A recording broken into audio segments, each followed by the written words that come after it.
Perspectivas en tiempo de posfundación del movimiento de los focolares. Eva Gulo, Alberto Frasinetti. Profundizaciones sobre la corresponsabilidad en las organizaciones al servicio de un carisma. Allora, siamo Alberto. Eva. Somos Alberto. Eva. Estamos casados desde hace 15 años. Vivimos en Loppiano. Y formamos parte de la comunidad de Loppiano. De formación soy ingeniero y después estudié gestión empresarial estratégica, trabajé como dirigente, después desde hace más de 20 años soy asesor. Yo, en cambio, tengo una formación humanística de carácter psicosociológico. Desde hace 15 años trabajamos para las organizaciones al servicio de un carisma. Buscábamos un trabajo que nos gustara y nos encontramos trabajando en la Viña del Rey. Son las organizaciones que han recibido el don de un carisma y a las que tratamos de servir en el acompañamiento del grupo de gobierno, para comprender cómo rediseñar la organización para la actualización y el esplendor del carisma. Este trabajo llegó después de algunos años en los que maduramos y también vivimos la experiencia de la economía de comunión. Por lo tanto, es un fruto, esa fue su cuna. Para empezar, muchos años vividos en una empresa de la economía de comunión junto a otros socios, y después la experiencia del Polo Lionello y de Loppiano, que nos hizo crecer, y después encontrarnos con la vida de los carismas. ¿Cuáles son las características de las organizaciones al servicio de un carisma?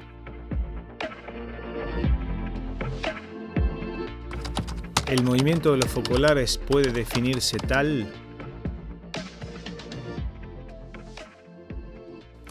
Partiamo dalla seconda, sicuramente sí. Empecemos por la segunda, seguramente sí, sin ninguna duda, porque es una organización que nació precisamente por el carisma que el Señor le donó a Chiara Lubich, y por tanto nació en torno a este para sostenerlo, para hacerlo resplandecer en el mundo, para llevarlo al mundo. Las organizaciones al servicio de un carisma son muy similares a muchas otras organizaciones, pero nosotros utilizamos esta palabra para indicar que tienen una naturaleza y una finalidad específica que las diferencia de las demás organizaciones. La naturaleza es esta. El corazón de estas organizaciones está formado por personas que han elegido dar su vida por este carisma y por tanto no están vinculadas por un contrato, por una capacidad particular, aunque también son competentes. Tienen un compromiso, pero lo hacen simplemente por una elección de vida. Se reconocen en este carisma, sienten que es su llamada para toda la vida, lo abandonan todo, lo dejan todo por este carisma. El corazón de estas organizaciones lo conforman normalmente en este tipo de personas. No encontramos esto en otras organizaciones importantes, ni en las lucrativas, ni siquiera en las que no tienen fines de lucro. Lo segundo que caracteriza a estas organizaciones es que su finalidad, su objetivo, no son las obras, sino el testimonio del carisma para que las personas, a través del carisma, puedan hacer una experiencia del Evangelio vivido y así encontrar a Cristo.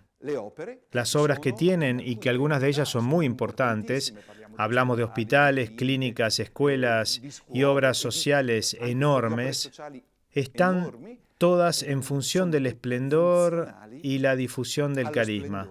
Así que la importancia no está en el resultado del trabajo, sino en la siembra del Evangelio.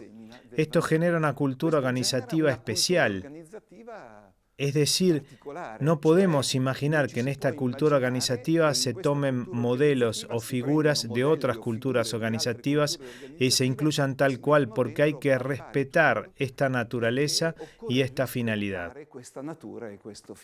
Sí, diciamo que la cultura è un po' quella modalità che Digamos que la cultura es un poco esa modalidad que se ha convertido en el modo de hacer y de hablar, de actuar, que a un cierto punto se vuelve un poco como el aire que se respira, se da por descontado. Y de alguna manera todos nos identificamos con ella.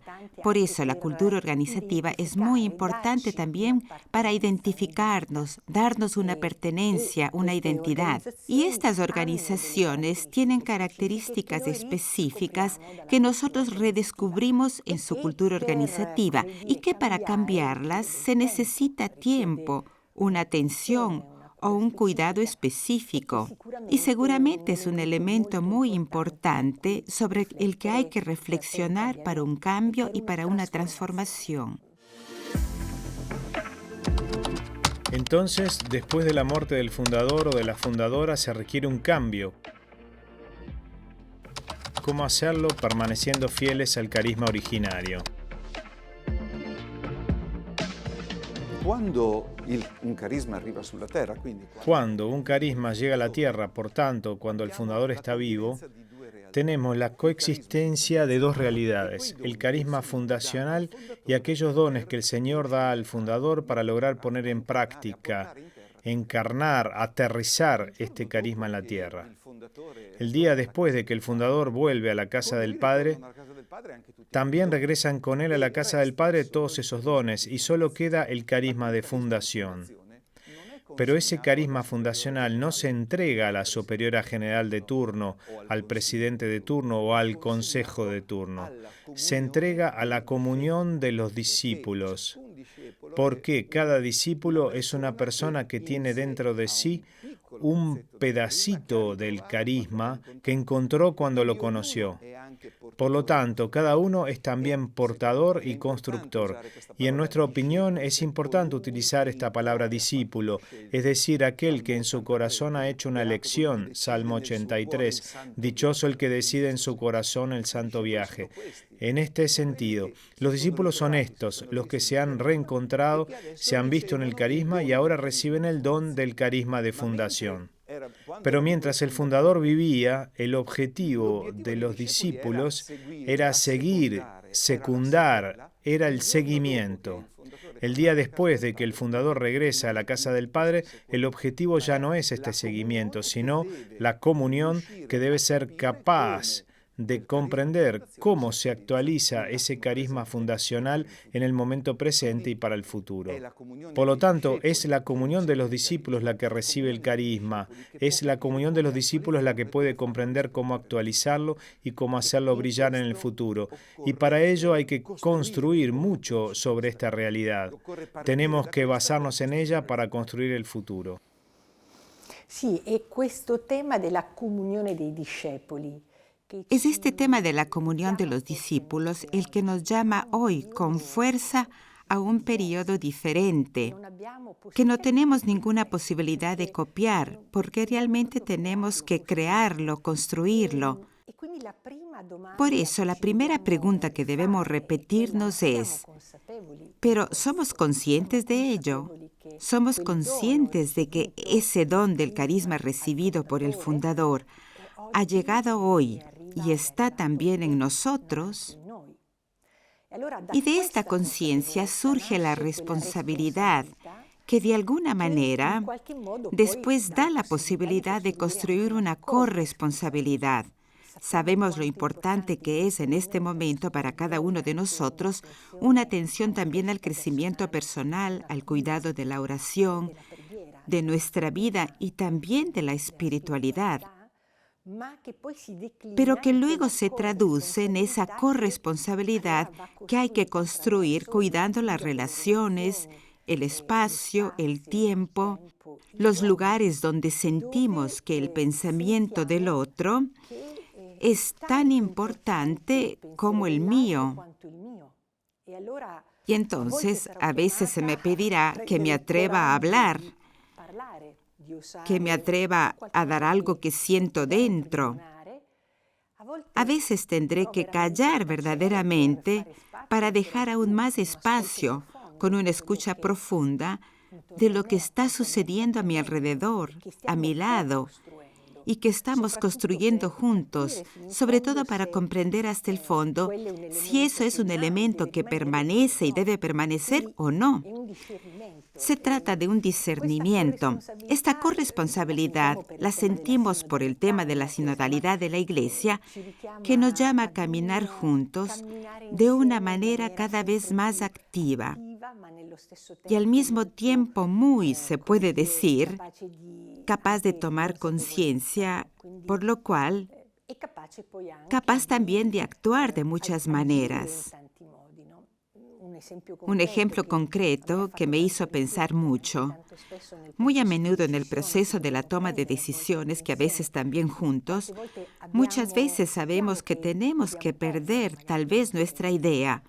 Pero ¿cuántas veces nos hemos preguntado que primero que hay que donarla por completo? O sea, no callarla, sino donarla y después perderla. Y esto suscita precisamente en nosotros una capacidad de ser, de darlo todo, sin esperar luego que lo que he dado, sea probablemente la solución. Aquí está esa tensión entre dar y esperar. Y también, por así decirlo, saber esperar una transformación que no siempre tiene en nuestros tiempos, pero que sí nos necesita. Y si falta nuestro aporte, falta esa corresponsabilidad. Y también el resplandecer del carisma, porque después, a traducirlo en acción concreta, es a lo que estamos llamados. ¿Qué dificultades se pueden encontrar en este proceso de actualización de un carisma?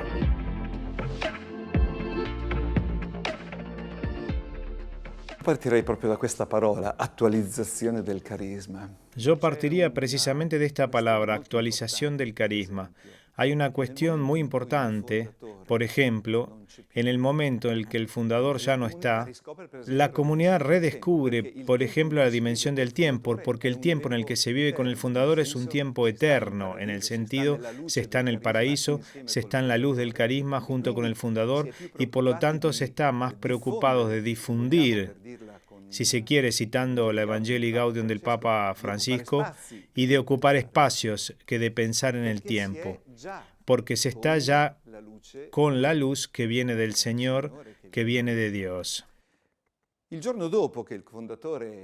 Al día siguiente del regreso del fundador a la casa del Padre, redescubrimos el tiempo, redescubrimos que estamos en un tiempo y redescubrimos que tenemos por delante un tiempo en el que nos corresponde en esta etapa la actualización del carisma.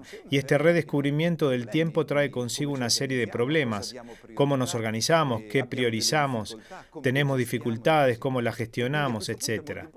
Por eso, en este punto es muy importante, por ejemplo, comprender qué es entonces la actualización que redescubre el tiempo. Lo digo con una frase de Don Bosco, que decía a los suyos antes de dejarlos: yo he hecho el borrador en blanco y negro, ustedes le pondrán los colores. Esto nos da la dimensión, dicho por un gran fundador, de la importancia de la comunión de los discípulos que harán cosas más grandes que el fundador. Colorearlo significa enriquecer un boceto. Así pues, al día siguiente de la muerte del fundador, la comunión de los discípulos tiene esta gran oportunidad y debe ser capaz. Y la comunión con esta corresponsabilidad de la que nos hablaba Eva es fundamental para tener la valentía de atreverse a pensar en una actualización hecha incluso de cosas nuevas, que sea siempre fiel a la instancia fundacional, pero que en el hoy, en este tiempo, comprende cómo expresar el carisma. Y en la actualización hay además un segundo punto. Una vez comprendido esto, no se planifica el presente, sino que se parte del futuro. ¿Cómo me veo dentro de 10 años? ¿Hacia dónde creo que estamos yendo? ¿Cuáles son las necesidades a las que me siento llamado a responder? Y luego, desde el futuro, se vuelve atrás y se entiende cómo me estructuro, cómo me organizo para poder alcanzar ese objetivo. Así que desde el presente tener una proyección y a partir de ahí entender cuáles son las indicaciones. Pero para hacer esto hay que tener presente que un carisma nunca es algo separado.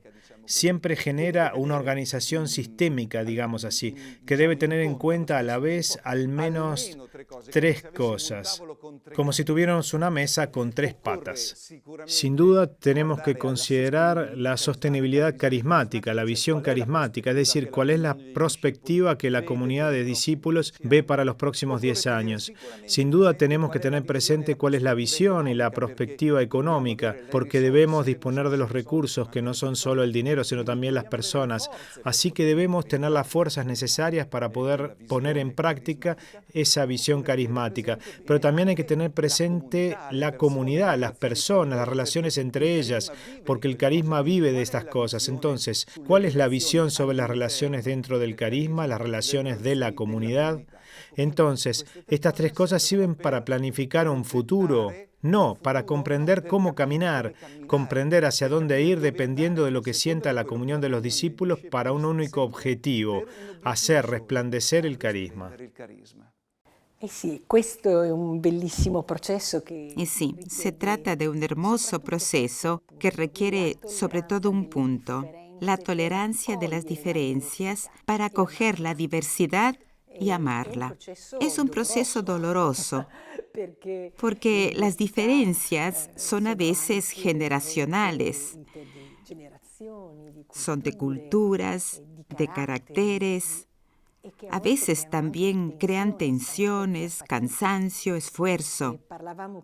Hablábamos antes de esa tensión entre las culturas de generaciones en las que se hacía de una determinada manera y sentimos que aún no tenemos todo claro sobre cómo será, pero sin duda será diferente y ya no será más como antes.